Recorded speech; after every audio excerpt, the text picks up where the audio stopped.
Welcome to this event where we're going to discuss how we can better create forest-based solutions or nature-based solutions, as they are very often called, to some of the world's biggest problems, like the climate crisis, the biodiversity crisis, etc. I'm here with a panel of distinguished guests from IKEA, from Madagascar, the Madagascar government, from World Resources Institute, from Reforestamos Mexico, and others to discuss how we can do that. FSC, the Forest Stewardship Council, was created over 25 years ago as an attempt exactly to co-create nature-based solutions.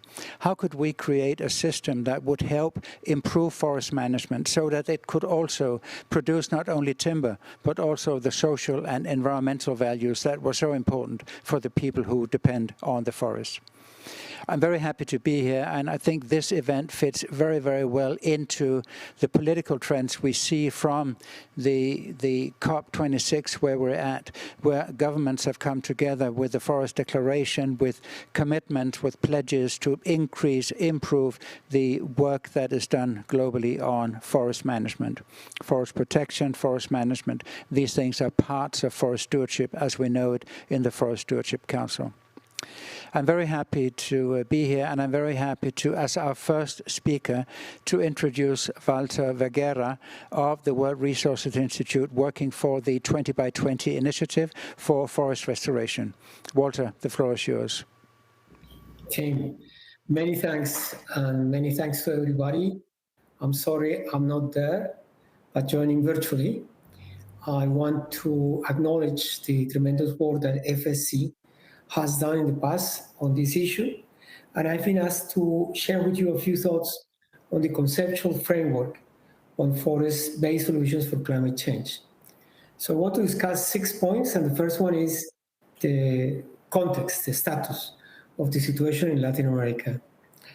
In 2018, the total carbon footprint of Latin America was 4.3 gigatons of carbon dioxide emitted.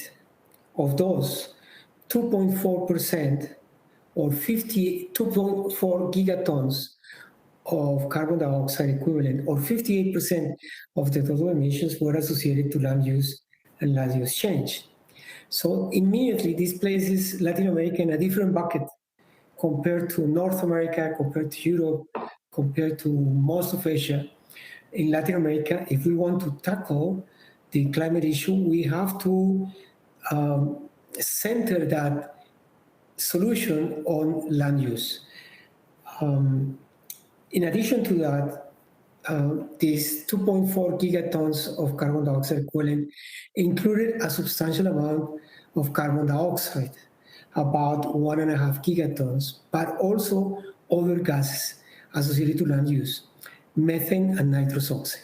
We heard during the discussions this week that there is a renewed emphasis on methane, which we welcome, because a complete solution to the issue of climate in Latin America and its association to land use will have to link the three gases, not just carbon dioxide, but also methane and also nitrous oxide. And we hope that in the near future, we'll be talking also about a compact to address nitrous oxide emissions. Now, most of the carbon dioxide emitted in Latin America comes from deforestation and forest degradation. And the most pernicious source of these emissions is forest fires. Regrettably, in 2020, a record area of forest was destroyed. In Latin America, about 5 million hectares of forests, primary forests, became smoke and ash during 2020. Of that, 3.2 million hectares in Brazil alone, and the balance in Bolivia, Peru, Colombia, and others. This record amount of primary forest destroyed probably plays a tremendous additional amount of carbon dioxide into the atmosphere in 2020. We still have to collect and analyze the data to make a total survey of what that means. So that's the context, that's the trend. We are increasingly destroying primary forests, and that needs to stop. So in 2020, we are working on 5 strategies. The first one is avoid the deforestation, no more primary forests being destroyed in Latin America, eliminated in Latin America, reforestation, landscape restoration, which means agroforestry and silvopastures or pastures associated to forestry, and also grassland restoration and low carbon agriculture. But the first 3 are tied directly to forests. And we do that because we realize that if you avoid deforestation, you are doing the most important, you're taking the most important step. It's the cheapest and also the one that prevents the most carbon dioxide emissions per hectare. About 140 tons of carbon per hectare in Latin America, in the Amazon basin. But landscape management can also sequester and remove carbon from the atmosphere. We have estimated, on average, that different schemes of landscape management can contribute about 2.3 tons of carbon sequestered, removed per hectare per year in Latin America. So on that basis, 20 by 20 has created a vision for 2030 and 2050. Remember that 2020 sought to restore or reforest about 20 million hectares by 2020. That goal was surpassed by more than 10%, 22.6 million hectares. On the basis of that development, the ministers at the annual meeting of the initiative established new goals. And those new goals are, first, to reach 50 million hectares under intervention by 2050, including 30 million hectares in the communications to the Paris Agreement. But more importantly, it set up a long-term vision of 250 million hectares by mid-century, 250 by 2050. What does it mean? If we can do that, well, it will require zero deforestation. And we saw at COP that major steps are being taken to get there. There is still some actions that are required, some countries that need to come up, but we think this needs to be done, and the sooner the better. 2030 may be too late to stop deforestation. The earlier, the better. But we need to be there and maintain zero deforestation in the region. But in addition to that, we will need 50 million hectares of reforestation. That's a huge amount of land. And that will contribute about 0.6 gigatons of carbon dioxide sequestered per year in the region. We'll also require 200 million hectares of landscape management, and that will contribute 1.3 gigatons of carbon dioxide. And if we close deforestation, if deforestation is zero, we'll get 0.7 gigatons of carbon dioxide per year. What I'm trying to tell you is that with these actions and some additional actions in agriculture and cattle management, land use activities can effectively make Latin America a zero carbon regional economy. And this is probably the best way to do it, the shortest way to do it.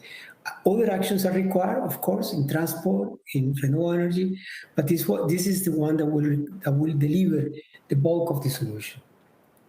Now, I told you what the agenda is. We are convinced that we need to stop deforestation of primary forests. There is no ethical or economic argument to continue cutting or burning primary forests.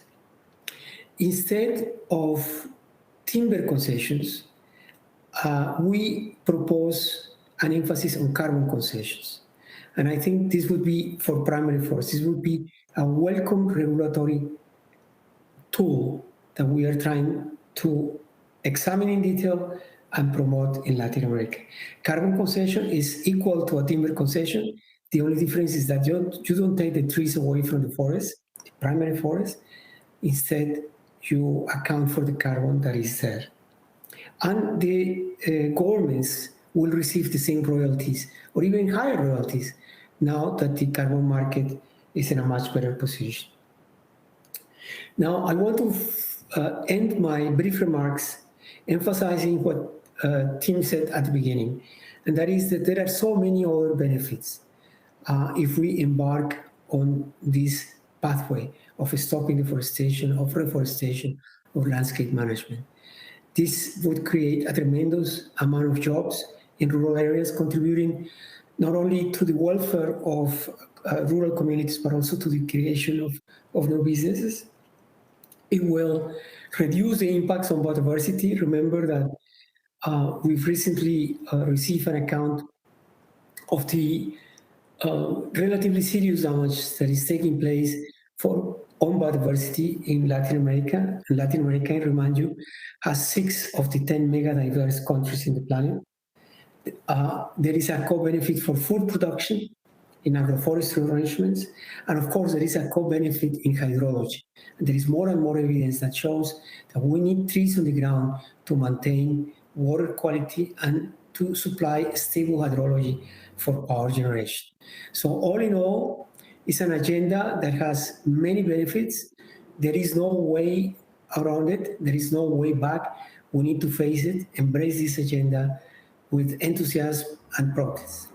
Thank you, Kim.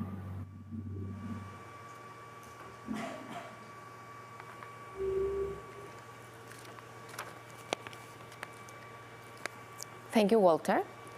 I would like first to say, as you said before, that forests provide a diverse range of benefits from their products and services. And I would like to first introduce a small video from a project that we had with Euroclima and indigenous peoples in Panama and Bolivia. The video talks about the non-carbon benefits from responsible forest management, including social and environmental benefits for indigenous peoples in these areas.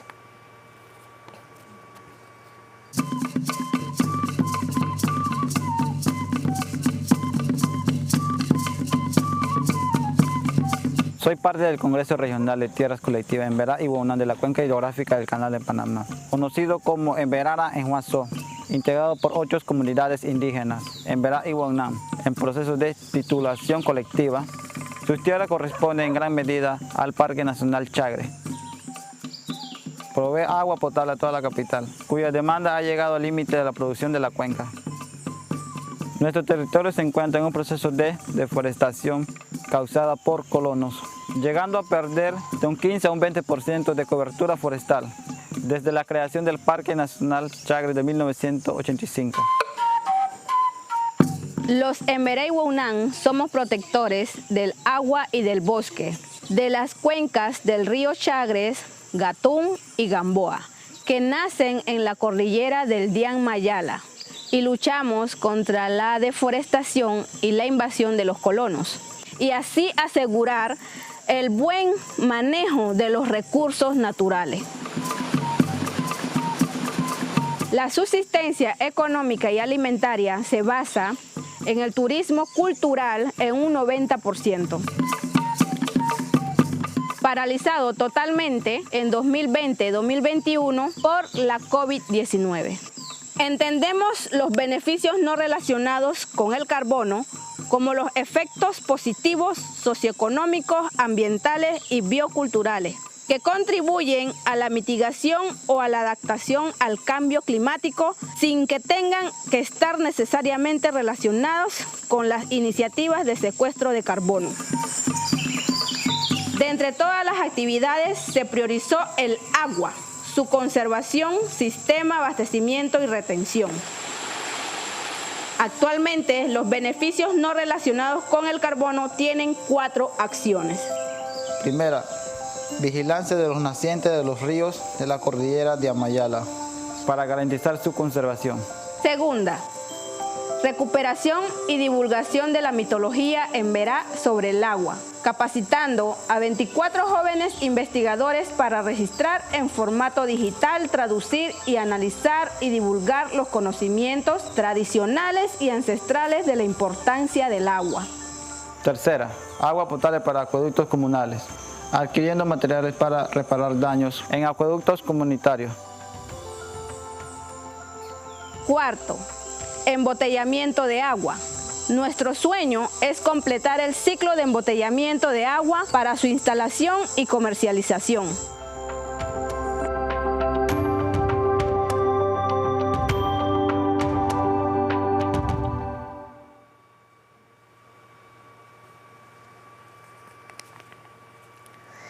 I would like first to introduce our first panelist today, Mr. Ulf Johansson, Head of Global Wood Supply and Forestry from Inter-IKEA Group. Welcome, Ulf. And I have a question for you. How is IKEA participating in the timber value chain to promote forestry-related climate actions? What are the challenges and your vision ahead? Thank you very much for that question. I would like to start with explaining a little bit how we are working in IKEA. We are working with very integrated value chains, meaning that our suppliers of furniture are very transparent with us on the way they are sourcing. So we can, together with our suppliers, then look into all the tiers in the value chains back to the origin of the wood, to the forest, and together work to develop the supply chains to become more efficient and more resilient. And I think that was a very important factor 10 years ago when we decided that in 2020 all the wood that IKEA is using should be meeting our what we call more sustainable sources goal. And more sustainable sources for IKEA is today either FSC certified wood or recycled wood. At that time, we took the decision, I think we had 2 or 3%. So for many of us, it was a very, very stretched goal. But it also showed us what the power of setting stretch goal and being committed to the goal. And during this time, of course, thousands or tens of thousands of decisions has been taken to finally then enable us to, in the end of 2020, being able to communicate that we reached the goal 100% wood from more sustainable sources, which is a very inspiring achievement, I would say. And of course that then inspired us also to continue moving forward and setting the goal for 2030. And we did it in the way we like to work in IKEA. We started an inclusive process. We invited like-minded stakeholders, like yourself. FSC was one of them, of course, but environmental NGOs, scientific institutions, government institutions, etc., to identify what is really the main movement we believe that we want to do until 2030 in the forest sector. And what we came up with was basically 3 different main movements. The first one is that we will continue driving responsible forest management to be the norm in the world. And by that means going beyond our own materials needs and make a bigger footprint. We will have a particular focus in the coming 10 years on enhancing biodiversity. We know that the planet is losing biodiversity at an alarming rate, and we simply need to do something about that. And we need to use our size and global reach to drive a positive impact. Second thing is that we will focus on livelihoods of people. There are figures saying that 1.6 billion people in the world is depending on forest, and we need to give them a chance to also live and create a decent life for them and their families. And we will continue working with robust, market-based, democratic, third-party certification system to help us to verify what is responsible forest management, but also to define what is responsible forest management, but also to verify then as a, extra safeguard on top of our own auditing practices and so on, to make sure that we are compliant with our goals. Second main movement is very much connected to climate. We will again use our own value chains to secure that we reach the objective to say that over time, responsible and active forest management has the capability to remove and store more carbon than passively or irresponsible forest management has. That's kind of the starting point for us. We will also, on top of that, drive projects to restore degraded forest and reforest degraded land. And by running those projects in a bottoms-up way, we hope that we will develop methods working, for example, with greenhouse gas protocol. So we do it in a science-based way. And we all hear these days that there is a lot of talk about planting trees, but it's not that easy to do it in a responsible and holistic view, considering all aspects of land use. So that is the second main movement. And the third one is what we call smart use of wood. And being mindful of resources is nothing new for IKEA. That I hope we have in our DNA since 77 years back. But of course today we have new demands on us. We have also new technologies to help us. And we have, for example, set up a goal that in 2030, 1/3 of all wood used in IKEA products will come from recycled wood. We will also step up the speed in innovations to develop new wood-based applications, which will help us to reduce the dependency of fossil materials. So looking into wood-based textiles, wood-based glue, for example, wood-based foam to our upholstery furniture. We will also increase the innovation speed in doing what we call more from less, basically creating more product from every cubic meter of wood. And all this together will help us to create even more affordable furniture. It will help us to remove the pressure of the world's forest, and it will help us to store carbon in products and in materials for a long, long time. So that is, in short, our 2030 agenda. And of course, this is nothing we will reach on our own. We need to work with like-minded organizations across the supply chain and across the forestry sector to reach this. But we are very inspired to get working. Thank you, Ulf. And talking about innovation and technology and the power of new generations on advancing these in order to fight against climate change, I would like to ask Raquel from Reforestamos Mexico. What has been your experience on motivating and incentivizing new generations of entrepreneurs to develop new solutions for new nature-based solutions and businesses? Well, thank you first of all, Pina and Forest Stewardship Council for inviting us to co-organize this event. For us in Reforestamos, our mission is to have more and better forest, mainly in Mexico, but nowadays our work has been expansive into Latin America mainly. And we have one line of our works in entrepreneurship, because we think that this is part of these nature-based solutions, particularly forest-based solutions. We think that this is a really great opportunity to mainstream topics as climate change, mitigation, adaptation, but also biodiversity, and of course sustainable development for the people in the forest who live within the forest and from the forest. We have made different partnerships with organizations from NGOs, from the private sector, businesses, from the investment sector, and also with universities and the academia sector, because we believe that finding these common goals with them can help us to develop better solutions that can sum into capacities and experiences to strengthen the capacities of entrepreneurs, mainly with ejidos and communities in Mexico, local communities, with the youth, of course, and with community-based forestry enterprises in Mexico.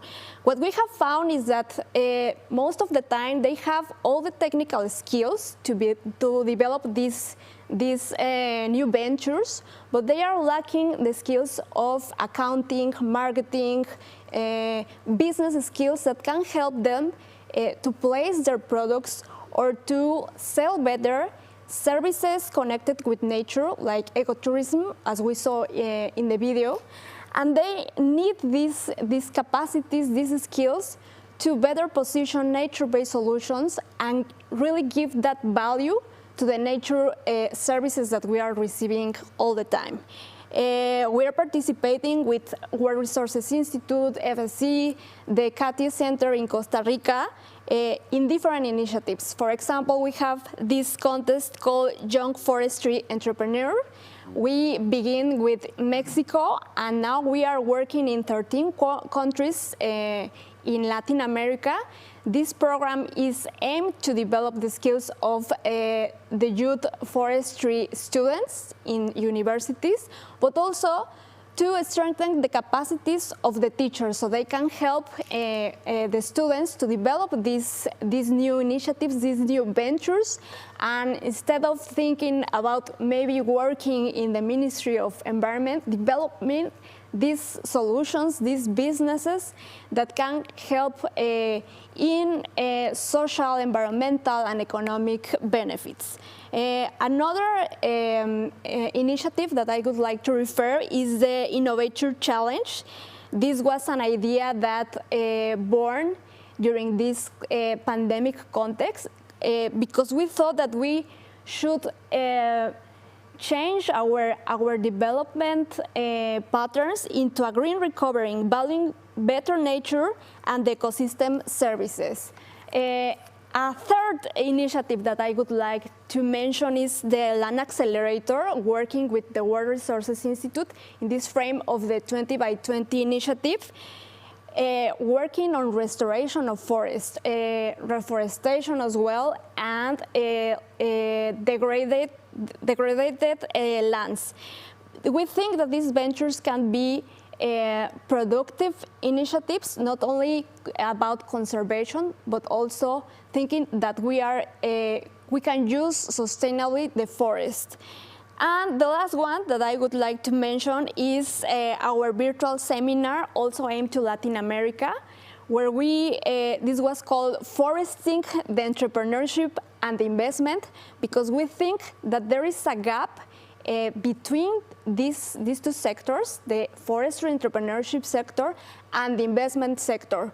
They talk in different languages. They are not understanding properly so that entrepreneurships can find the investment they need to promote their ventures, and the investment needs to understand better the language of biodiversity, climate change, and how does the forestry sector works. For example, we know that a tree needs more time to grow up, and maybe the investor wants to obtain their incomes faster. So we need to close that gap so that they can come together and really create these comprehensive solutions, nature-based solutions. So it's part of creating that community in Latin America that we really need to promote.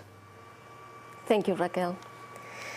And linked to that, we have made the links between the industry and the academia. It's also an important player. And I would like to ask Sarobidi Rakotonarivo, researcher at Forest for Climate and People program. How can the academia help to support and mainstream the concept of forest-based solutions? And what type of methodologies can be developed and supported by academia to demonstrate positive impacts on forests over time? Thank you, Pina, and thanks so much for inviting me to this panel discussion. It's a privilege to be here. So I'm Sarobidi Rakotonarivo. I'm an environmental economist from the University of Antananarivo, Madagascar. There has been so much highly relevant research on these topics, on these issues, especially in critical social research, which is my main expertise. Looking into the realities of implementing these forest-based solutions. But the challenge is in ensuring that this research is used to inform policy and practice. And there is a gap here, despite rhetoric, which so far we have failed to bridge. Part of the problem is that researchers' primary incentives are to publish scientific articles in peer-reviewed academic journals, rather than making this information available in forms that are useful to policymakers. And of course, policymakers are also under time pressure. They can't make time to seek out research. And there are also other factors that they need to consider in their decision-making processes. So how should we then ensure that research helps mainstream forest-based solutions that are both effective and equitable? I strongly believe that founders need to fund more impact-related activities. So our project, the Forest for Climate and People, was specifically founded to deliver impact on these issues. So this is impact from a 5-year research project looking into exploring the links between global ecosystem services and forest-based solutions such as REDD+ and poverty alleviation. We have run technical trainings as well as workshops with multi-sectoral stakeholders such as government authorities, conservation and development practitioners to help them gain more understanding on the social issues of forest-based solutions. We've produced a film to communicate our research results in a novel way and also in a more accessible way to policymakers. And we've even went to a great length by bringing high-level policymakers, such as the Minister of Environment, as well as the British ambassador, to visit a remote village on the forest frontier. So they could directly interact with local communities, as well as see firsthand the challenges of implementing forest-based solutions on the ground. So I must say that these policy engagement activities are unusual and they can be quite frustrating at times, but we desperately need more of them. So now coming to the issue of developing indicators to report on positive as well as negative impacts. To be honest, I think it's a tricky one. One problem is that it's easier to evidence positive impact than negative impact, especially when it comes to the social impacts or the livelihood outcomes of these forest-based solution schemes. Because often conservation actors as well as donors are not really willing to admit past failures. And it's also often the case that project implementers don't often integrate robust impact evaluation in their project design at the start of the project implementation. Satellite technology and remote sensing have been used extensively in conservation practice, and they can be very useful in generating indicators, global level or national level indicators of success and failures.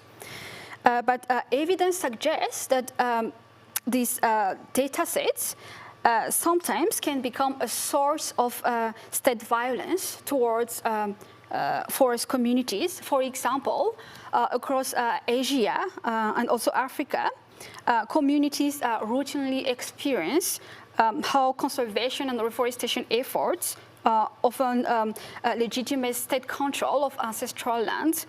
And they can even create artificial pressures on lands that accelerate deforestation. And we've seen that also in the video.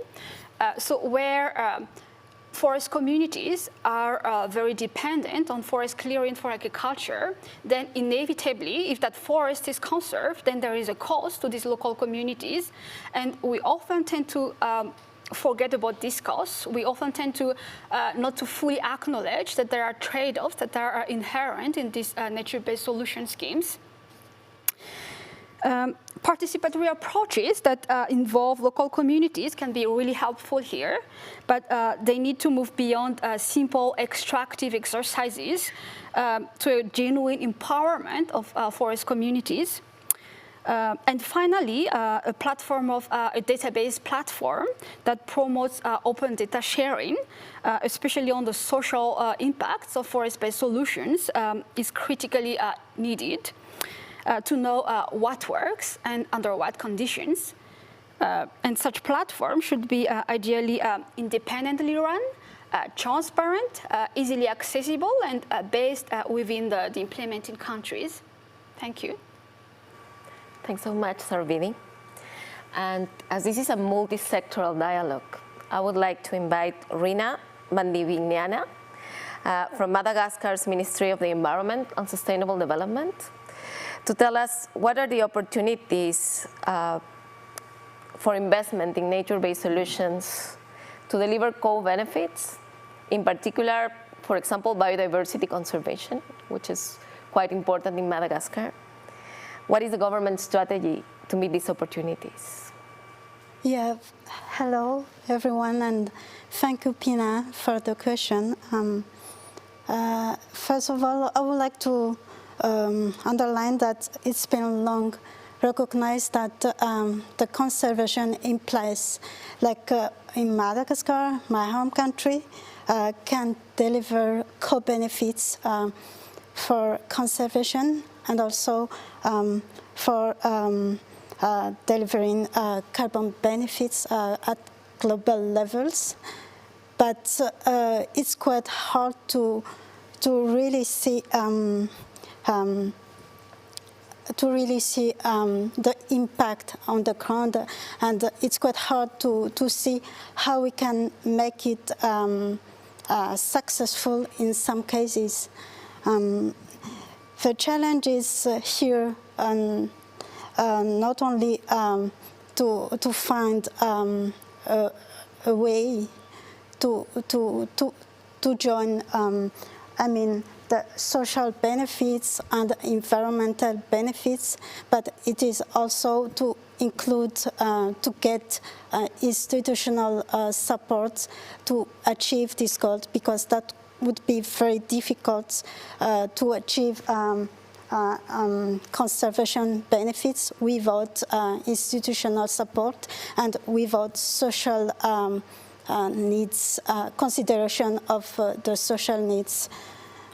There is always like a high risk for investment where we fail to involve the local community in any conservation project, and that's happened a lot in many tropical countries. So no, we have to move from the naive triple win-win-win, like carbons, conservation, and communities. I would say communities which are often poor and which rely on natural resources to survive. We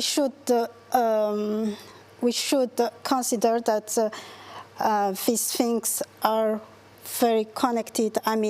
People, conservation, and the fights against poverty. These things are well linked, and we should treat all in the same way, in the same time. Considering all of those aspects, the governments, the Malagasy governments, we are trying to put local community at the heart of conservation work in Madagascar. Now we are running a big reform on the how PA, Protected Areas Manager, implement, for example, safeguard project in the project around protected areas.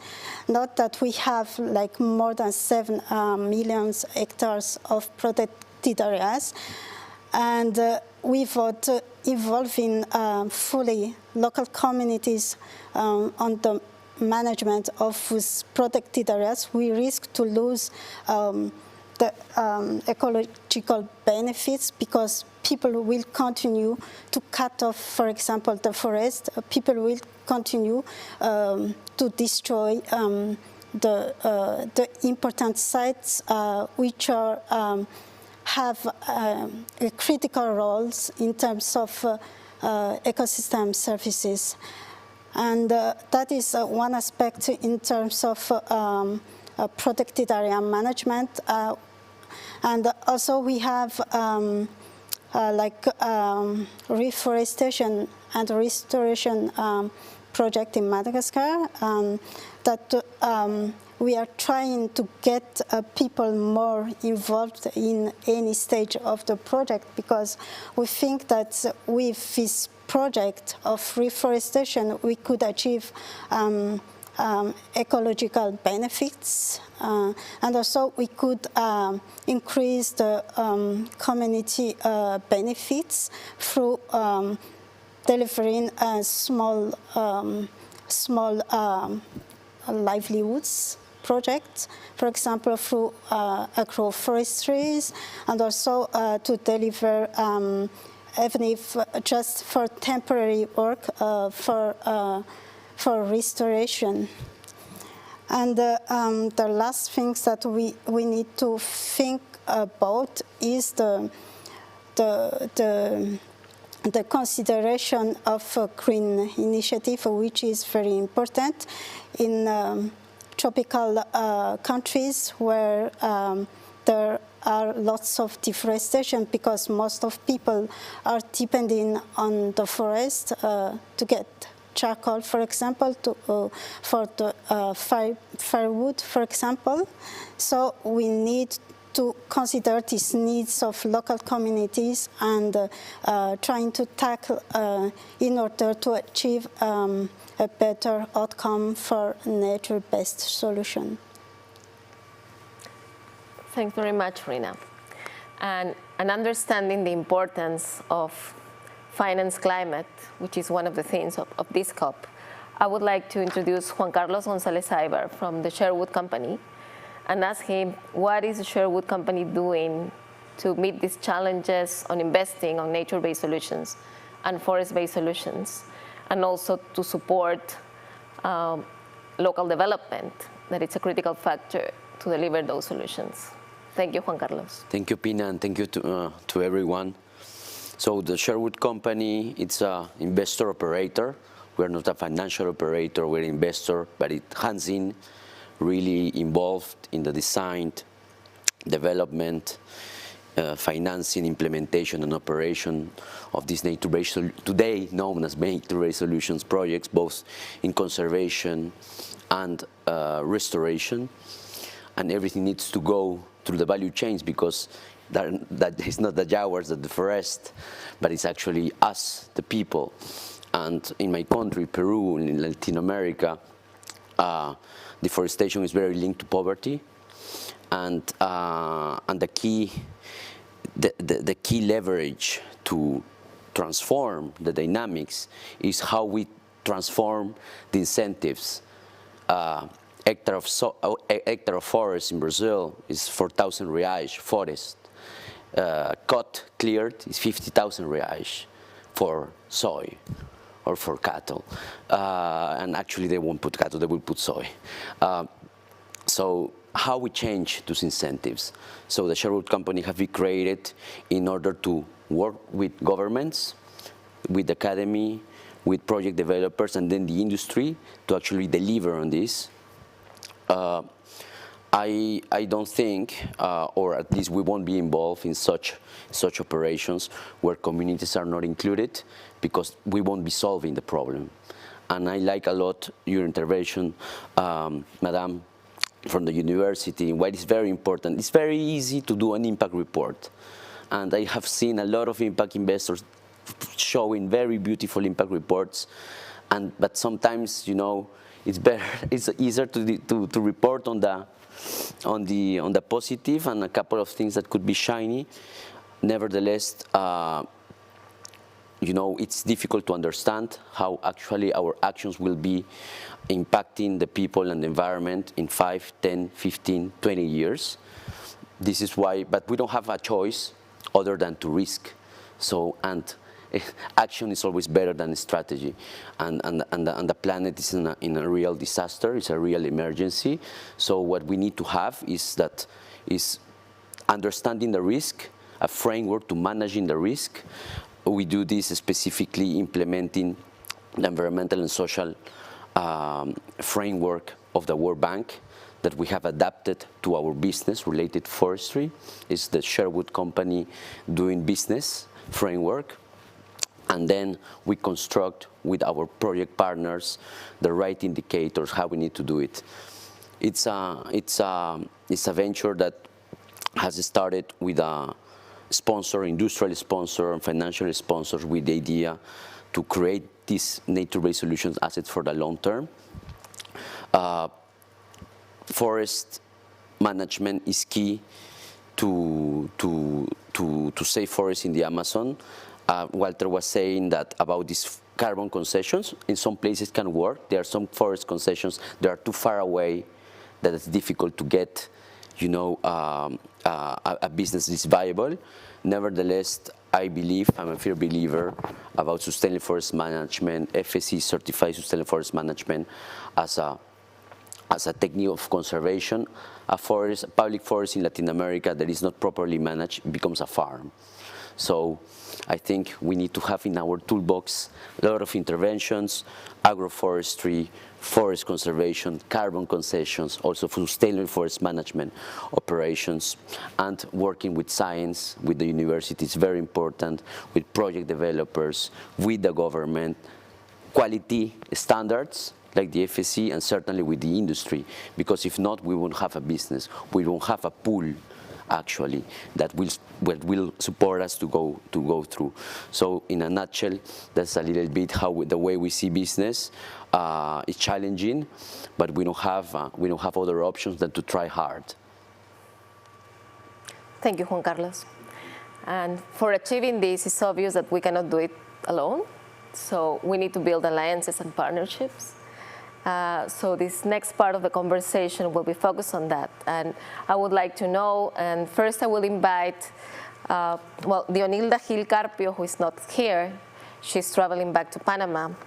From the community, Ela Drua and Veragua Unan from Panama.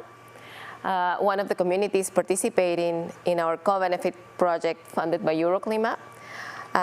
To talk to us about the importance of alliances and partnerships. And later, I would like to ask each of you, what are your recommendations and ideas on how to better enhance these partnerships?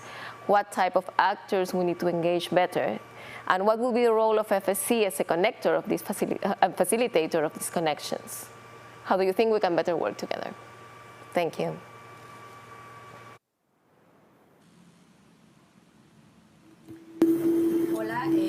Un gusto esta invitación a este evento. Mi nombre es Dionilda Gil, soy una de las jóvenes que está trabajando en Panamá, específicamente en la región de la cuenca hidrográfica del canal, compuesta por 8 comunidades. El tema o el concepto más bien de los beneficios no relacionados con el carbono. Entonces, dentro de esto, impulsando este tema como proyecto piloto, realmente estamos trabajando también con ayuda de la organización que nos está apoyando. Nos contactamos con FSC, que es la encargada de hacer certificaciones de los bosques. Entonces, en este caso, FSC es un punto importante porque nosotros estamos ubicados dentro de lo que es las cuencas que abastecen el canal de Panamá. Entonces, es un punto muy importante, ya que hay que conservar, ¿no? Entonces, nosotros como grupos indígenas, claro, estamos... No necesariamente nos tienen que decir cómo cuidar los bosques, porque realmente ya lo venimos haciendo milenariamente. Entonces, lo que sí necesitamos aquí son de repente algunas capacitaciones o ayuda en cuanto manejo de algunos proyectos de desarrollo comunitario. En este caso, FSC ha sido un punto importante porque nos está colaborando para lo que es el estudio de factibilidad en cuanto a un proyecto que se quiere realizar dentro de la región, que es una embotelladora de agua. Entonces, claro que aquí también tenemos puntos importantes que debemos de hacer con el gobierno actual, ya que es algo que totalmente ha sido algo nuevo para nosotros, ya que como comunidad indígena hasta el momento sabemos que no hay ninguna otra iniciativa de esta clase y bueno, sería bastante interesante ver cómo nosotros podemos realizar este tipo de proyectos que nos beneficien a nosotros las comunidades, porque realmente también nosotros somos comunidades que generamos ingreso económico al país, ya que trabajamos en el aspecto turístico para recibir a visitantes. Entonces esto ayuda a lo que es el cambio climático, porque realmente nosotros como grupos indígenas mantenemos los bosques y para colaboración también en cuanto a la conservación de los bosques. Muchas gracias. And now, Ulf, what are your ideas and recommendations for enhancing collaborations and partnerships and deliver nature-based solutions and forest-based solutions? It's a very good question. I think my experience from having been working with partnerships in IKEA for many years, I think it is extremely important to have a specific, let's say, partnership for the particular challenge. So it's hard to define one kind of partnership because there will be multiple, and you need to also make sure that you create a partnership that is dynamic in a sense that you can challenge each other. I can promise you we are challenging each other internally in IKEA as well very often about the goals, but once they are set, then we need to all be very committed to reaching them. And I really hope that also is what's happening here in Glasgow these days, that all the pledges, all the declarations, all the commitment as is given has been processed in a way that once they are made, then there is no discussion about the performance and the execution of the promises. Because the debate has to be done before, so to say. And if I should give one example of what we have done, we have quite recently launched the 7th partnership, which is the big, or at least one of the biggest forest partnership in the world with WWF. So it's almost a 20-year partnership where we today, I think, are running projects in 14 different countries. And in every project, we invite other stakeholders then to make sure that we can be to the point and sharp in what we want to achieve. And I think the competence is here. I think the panel here is one example of that. And the whole event in Glasgow shows how many different stakeholders with different competence we have sitting on actually the solutions. And if we can merge that with what you said, Rachel, entrepreneurship, I think that is the cocktail or the mix that can really solve the challenges we have. Because what entrepreneurs and the market wants is clear directions, rules, and a play field. Then they will deliver. And I have huge trust in entrepreneurs, in engineers, to deliver what we tell them to deliver. So that would be my view on your question. Thanks, Ulf. And Raquel, so talking about the importance of entrepreneurs and the delivery of these forest-based solutions and as business as well, what is a sector that you think we need to engage to make that happen? What will be the key sector that is maybe not that present now in this ecosystem? Well, that's a difficult question because from our perspective as a Mexican NGO, our role has been really building that bridges between all the sectors, because we believe that if we are talking about forest-based solutions, comprehensive solutions, we really need to have all the actors on the table talking and having a dialogue. But sometimes there is mistrust between these actors. For example, local communities or indigenous communities many times have mistrust in the governments or in the private sector that wants to invest in in their land and their properties. And on the other hand, the private sector maybe wants to make that investment, changing from a philanthropic perspective to a more impact investment approach, but they don't know exactly how to make it, or they can't find that gateway to work with the local communities. And then we as NGOs, sometimes we are developing and implementing all these projects on the land, but as you were saying, we are not measuring properly our impacts. We don't have the adequate methodologies. So for me, we have to be all on the same table, talking the same language, trying to find that common objectives in order to really carry out those effective forest-based solutions if we want to make them that forest-based solutions. And just to mention two examples of our work in these kind of partnerships, we have this program called Better Alliances, Better Forest. So that's the first example about reforesting in Mexico, where we engage the private sector with the people working in these companies.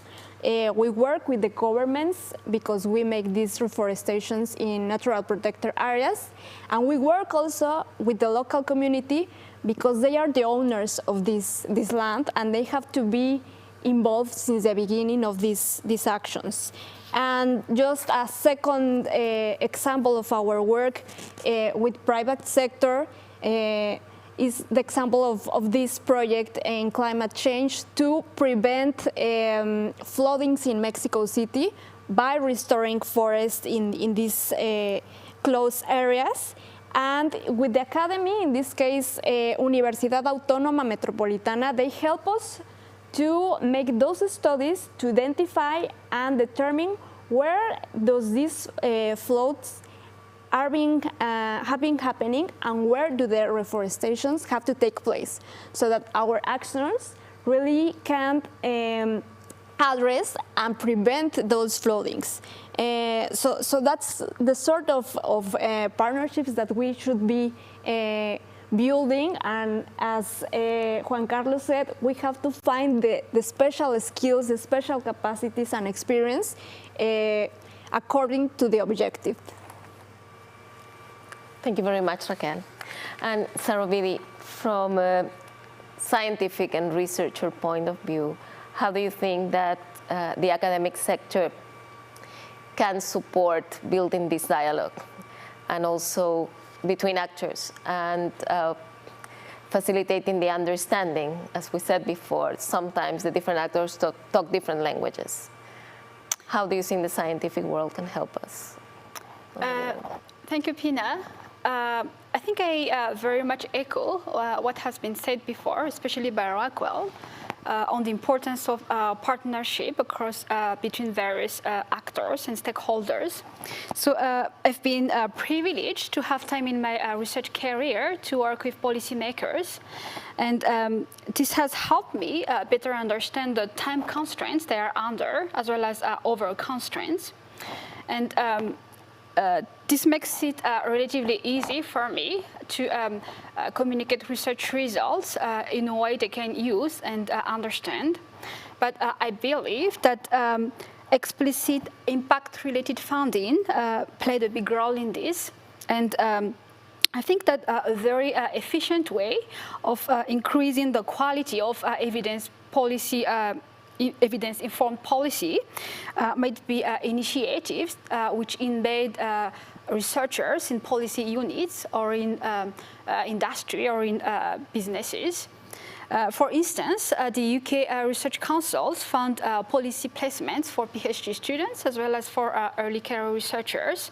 And equally, policymakers can be offered fellowships to spend some time, a period of time, to work on some evidence, for instance, by being embedded in universities or research units.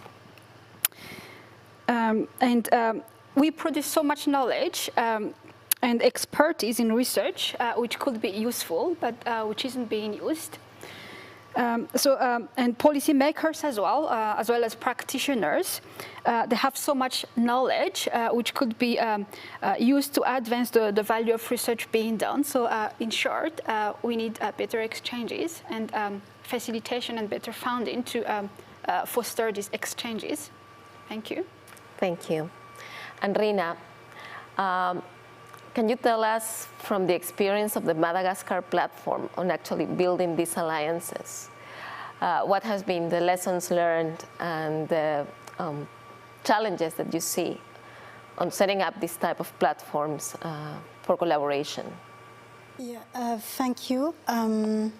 First, I would like to say that I've been moving from research to the actually making practice all conservation activities. I mean, and from my experiences, I think that research and practice should be, work closely.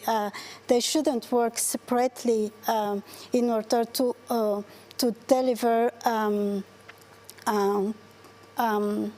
great benefits, to deliver outcomes actually for what we are working for. For example, in terms of conservation, if we would like to achieve more results, researchers must inform permanently policymakers what's happened and how we can address these things. But also from practitioners, they should work closely with researchers in terms of asking the current needs of the government, for example, the current needs of the region, for example, in order to work together how we can achieve the goals. The second part is that practitioners need capacity buildings in specific topics. And I think that working with researchers would be beneficial in that aspect by looking of what kind of capacity buildings should be implemented in terms to increase the impact on the grounds. And the last point that I would like to share is that we've been at the Ministry of Environment, we have implemented this platform of collaboration, not only with researchers, but with diverse institutions, with diverse actors, to think jointly how we can address one issues in terms of conservation and in terms of sustainable development. We think that it's quite important to get the different views of different actors and to make all in the same page and to act together to tackle this big challenge on conservation and communities' problems or social problems linked with conservation activities. Thank you, Rina. And Juan Carlos, from an impact investor point of view, what will be the type of alliances and partnerships that you need to scale up your investments on forest-based solutions? I mean, globally, for the global south, but also for the forests in the north, the temperate and boreal forests. What will be the type of initiatives and challenges and partnerships you're looking for? Certainly, to scale up, in these issues, you need the government. The government, and we have seen in the pandemic, right? Are the governments the entities that have the capacity to go very big in everything? Type of peace and war, pandemics, financial crisis. I think we're living in a crisis, deforestation crisis, climate change crisis, biodiversity crisis. And I think the collaboration between governments in the regions are very important. I think Colombia, Peru, Ecuador, Bolivia, for the Andes Amazon region are key. Brazil in itself, it's a continent, certainly, but collaboration between states, that's one. Policies that can impact the scaling up of big operations, big investments, incentives, and other partnership with the industries. I think multinational companies that are present in 100 countries, 130 countries, have the capacity and the strength, the logistics, the long-term view to have things scale up. So I think certainly the government on one side, the industry in the other, and something which is, of course, I would say in itself, it's not a big entity, but together our big entities is our entrepreneurs. I'm a firm believer of the private initiative, and the private initiative, I believe, the entrepreneurs, each person that is engaged into doing something. This is why, as investors, operators, so we are not financial investors, but we are hands-in, is to find these partnerships. Who are the champions with whom we want to work, we want to develop, we want to risk for 10, 20, 30 years operations, and that's the kind of company we want to build, the kind of partnerships we want to build. And certainly, I think in the positive side, I know that sometimes I can make the impression that I'm a little bit in a black, my view of the state of the world, but in something positive, the forests are on the center. Maybe this COP is kind of a forest COP. Forests are everywhere. But as our colleague from IKEA, so we need to deliver, right? And we need to deliver, so we need to, every day, exactly. And so let's go to the action. Thank you. So those were, I think, the last words from our panel this evening. Let's go to the action, and that is, of course, what we need to do. I think this was a very, very rich conversation. We heard from business, we heard from research, we heard from NGOs, we heard from government, we heard from investment, that we need to come together. We also heard that we need to find ways to overcome the lack of trust that we sometimes have in each other. Many don't have trust in FSC, others don't have trust in governments, others don't have trust in business, they don't have trust in investment, etc., etc. That lack of trust, I think, is destroying for many of these things.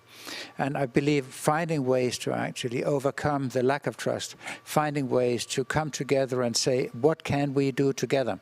I think that is crucially important for all of us.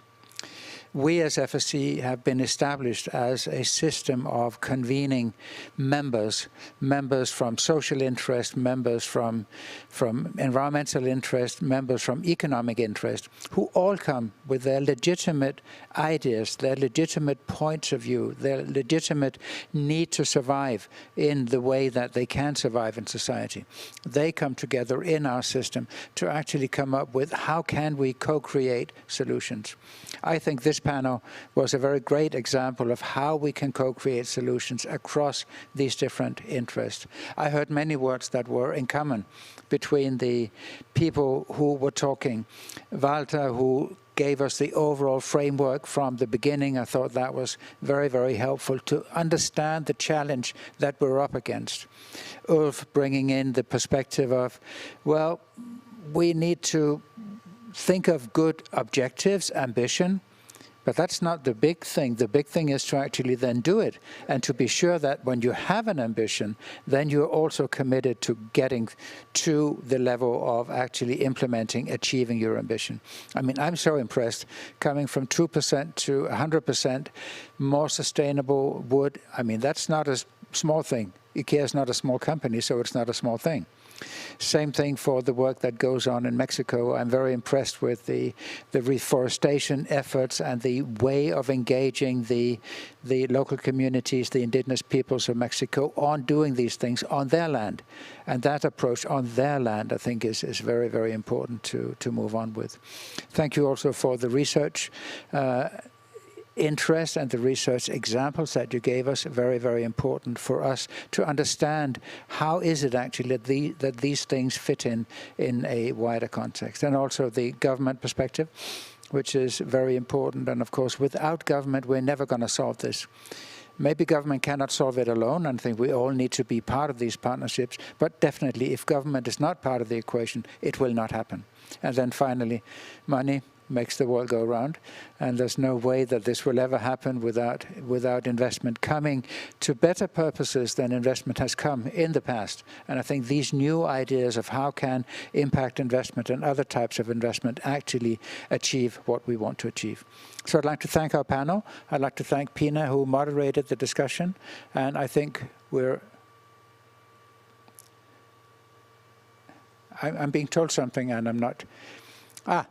Yes, Walter. I'm asked, Walter, whether you have some final remarks that you would be wanting to share with us. Thank you. Thank you. No, I would echo your remarks. It was a remarkable panel. I would like to follow with all of you, but in particular with Juan Carlos and this new venture in which he finds himself right now. We'd love to include you in the initiative. So let's talk about it. But to you and to the FSC community at large, you are an indispensable partner for this quest. We need to get to zero emissions by 2050 or earlier. Our future generations depend on it. And we, the community that works with land use, with forests in particular, are a key element of the solution. Thank you. Thank you, Walter. And thank you for these remarks, which I couldn't agree more. I think that is very, very important. And I look forward to continuing the dialogue, continuing the collaboration, and to make these ambitions come true. That is what we want to see, and I think it's what we all want to see. So thank you for those who listened. Thank you, Walter, for not being with us, but still being with us in terms of your contributions. And I think with this, I think we can end this event. Thank you very much to all who participated, and thank you for all your efforts to make a good thing for co-creation of nature-based solutions for the world. Thank you very much.